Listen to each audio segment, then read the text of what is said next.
Hello everyone, আমি এখন চলে এসেছি ঠাকুরনগরের ঠাকুরবাড়ির মতুয়া মেলায়। তো এখানে আমার বাড়ি ঠাকুরনগরে। আপনারা হয়তো অনেকেই জানেন, আমার ফেসবুক ফ্রেন্ডে যারা আছেন তারা প্রায় অনেকেই জানেন, আবার অনেকে জানেন না যে আমার বাড়ি ঠাকুরনগর।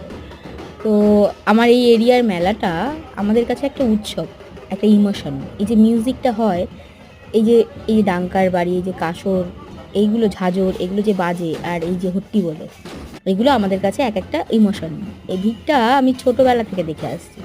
প্রত্যেক বছর ছোটোবেলায় বাবা আমার সঙ্গে যেতাম। এখন আমরা বড় হয়েছি, এখনও আমি আমার মা আর আমার সন্তানকে নিয়ে যাই, আমার ছেলেকে নিয়ে যাই। তো এই মেলার এই জায়গাটা একটা অন্যরকম একটা ইমোশন আমাদের জন্য কাজ করে। অনেকে মনে করতেই পারেন মানুষ উত্তাল হয়ে নাচছে, এতে আর কি আছে, এটা এতে যে কী আছে সেটা জানার জন্য আপনাকে আসতে হবে এই মেলাটা। এবং প্রত্যেকটা বছর এই মেলার প্রথম মেলার দিন রাত্রিবেলা, এই মেলা আজকে সকালবেলা, আজকে ভোরবেলা স্নান হয়েছে, কিন্তু আমরা কালকে রাত্রিবেলা গিয়ে স্নান করে তারপরে এসেছি। দেখুন কত পরিমাণে, এবারে প্রায় 1 কোটি মানুষের উপরে ছাড়িয়েছে।